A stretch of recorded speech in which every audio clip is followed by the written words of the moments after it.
Assalamualaikum warahmatullahi wabarakatuh. Halo adik-adik semuanya.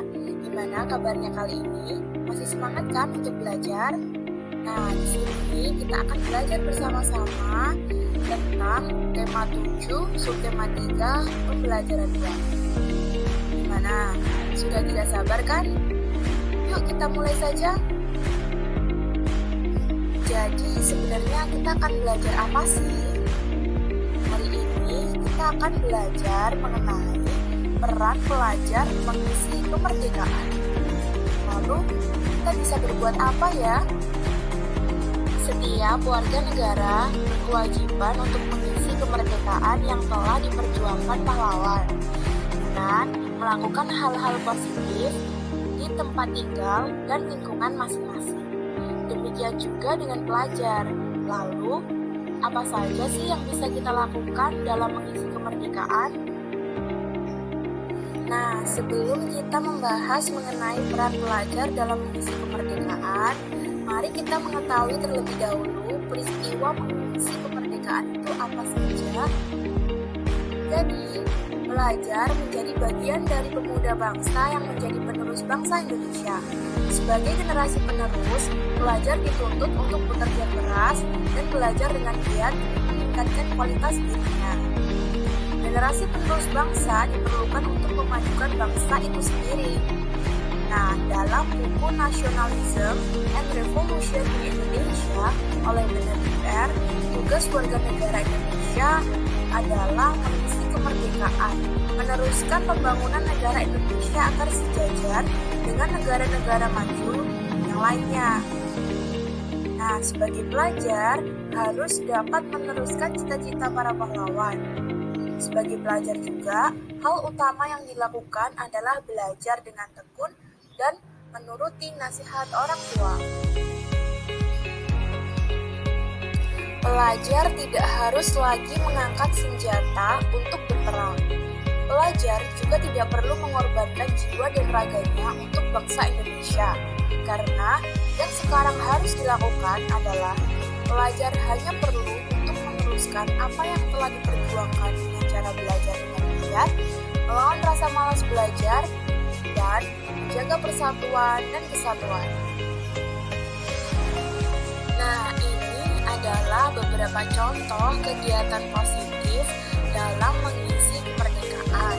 Yang pertama, mengikuti upacara di sekolah dengan disiplin, mematuhi tata tertib sekolah dengan bertanggung jawab, mengikuti kegiatan belajar mengajar dengan tekun, menjaga nama baik sekolah di dalam maupun di luar sekolah, aktif dalam kegiatan sekolah seperti pramuka dan PMR, mengikuti pendidikan bela negara melalui pendidikan kewarganegaraan, dapat membagi waktu dengan baik antara belajar dan bermain, mengerjakan tugas-tugas sekolah dengan bertanggung jawab di rumah, dan mengenal, menghormati para pahlawan. Peran pelajar dalam mengisi kemerdekaan. Pelajar merupakan salah satu warga negara yang memiliki peran dan tugas yang harus dilaksanakan untuk mengisi kemerdekaan.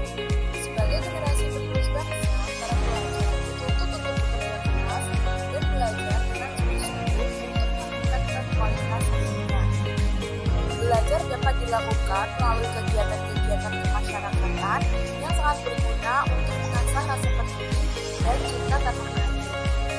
Kegiatan-kegiatan seperti pramuka, palang merah remaja, penjemputan seni, kegiatan olahraga merupakan beberapa kegiatan yang berdampak baik bagi peningkatan kualitas pelajar. Perjuangan pelajar sebagai generasi muda saat ini tidak lagi mengangkat senjata dan berlaga di medan perang melawan penjajah yang tampak.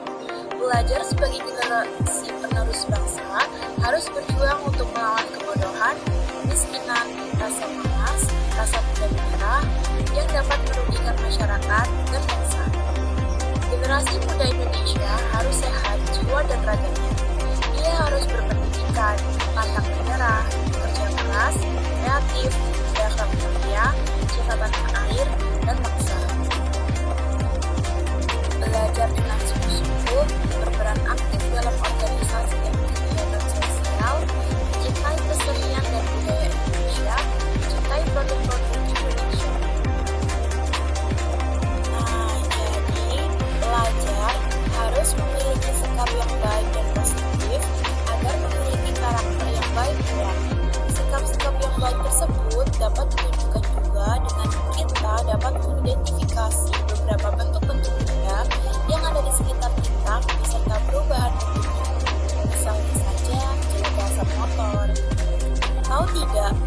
jelaga asap motor terjadi karena adanya perubahan bentuk benda. Perubahan bentuk benda apa yang dimaksud? Yuk simak penjelasan berikutnya. Kita akan mempelajari tentang perubahan wujud benda. Salah satunya adalah kristal.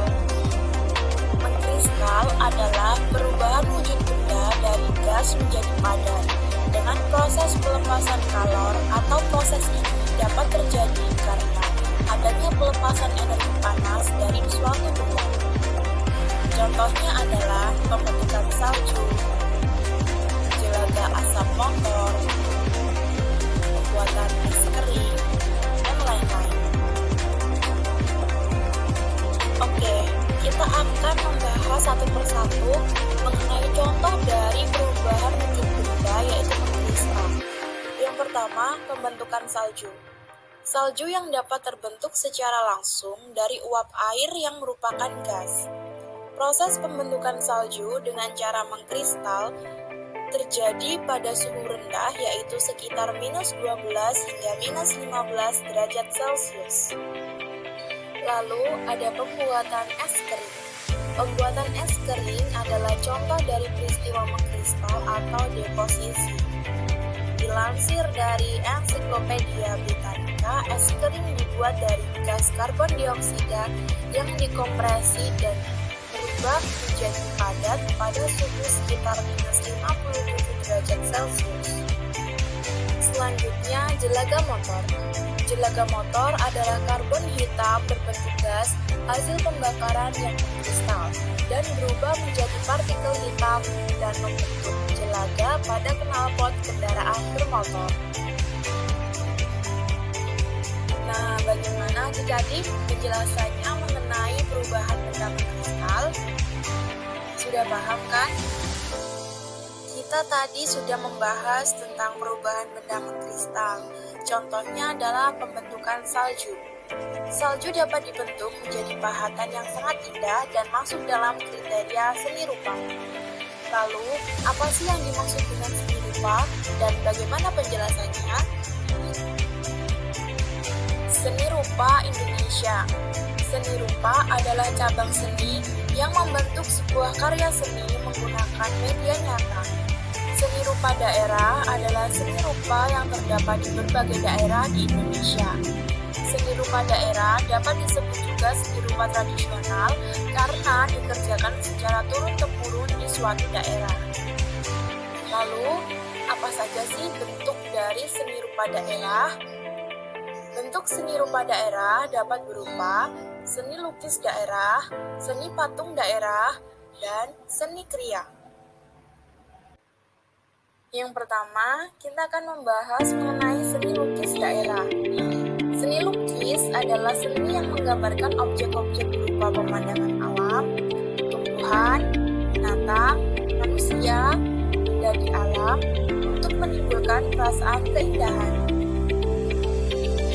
Contoh dari seni lukis daerah yang pertama ada seni lukis Kamasan dari Bali dan seni lukis kaca dari Cirebon. Lalu selanjutnya adalah seni patung daerah. Seni patung adalah seni membuat bentuk manusia atau binatang dengan bahan yang lunak atau bahan keras. Seni patung merupakan cabang seni rupa yang hasil karyanya berwujud 3 dimensi. Biasanya diciptakan dengan cara memahat, modeling, atau casting. Seiring dengan perkembangan seni patung modern, maka karya-karya seni patung menjadi semakin beragam, baik bentuk maupun bahan dan teknik yang digunakan. Sejalan dengan perkembangan teknologi serta penemuan bahan-bahan baru. Contohnya adalah seni patung Garuda Wisnu Kencana di Bali, seni patung monumen di Kresek Madiun. Yang selanjutnya adalah seni kriya.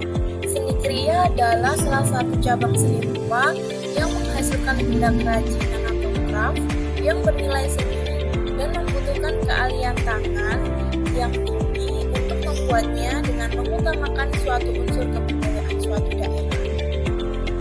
Contoh dari seni kriya adalah songket, batik, tenun, anyaman, dan lain-lain. Salah satu contoh seni kria adalah seni anyaman. Seni anyaman adalah seni menjalin bahan berbentuk bilah atau batang dengan menggunakan pola tertentu sehingga membentuk sebuah benda. Contohnya adalah seperti yang ada di gambar. Contoh seni kria yang lain adalah seni ukir. Seni ukir menggunakan motif tertentu yang memiliki makna dan keunikan sendiri sesuai dengan budaya masyarakat, seperti seni ukir dari Medan dan seni ukir dari Jepara. Oke, itu tadi penjelasan dan materi pembelajaran kita hari ini. Semoga bermanfaat. See you in the next video. Wassalamualaikum warahmatullahi wabarakatuh.